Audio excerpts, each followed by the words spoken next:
शांत राहा, प्रतिक्रिया देऊ नका, म्हणजेच त्यांच्या नादी लागू नका.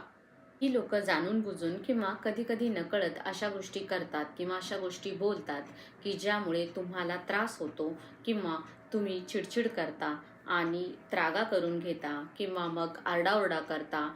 आणि मग आपल्या आजूबाजूची लोक आपल्यावरच बोट ठेवतात आणि म्हणतात की हो बघ, तू चिडतेस किंवा तू आदळापट करतेस, तू ओरडतेस, तू जोरात बोलतेस वगैरे. आणि ही लोक काय वागलेली आहेत की ज्यामुळे आपण चिडचिड केली, ज्यामुळे आपण रिॲक्ट झालो, ज्यामुळे आपण ओव्हर रिॲक्ट झालो, हे कोणालाही दिसत नाही, समजत नाही. आणि जरी दिसले, समजले तरीही त्याबद्दल कोणीही वाच्यता करत नाही.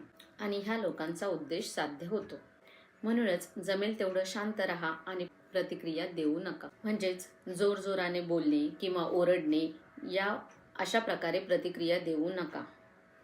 ॲक्च्युली हा एक चांगला उपाय मार्ग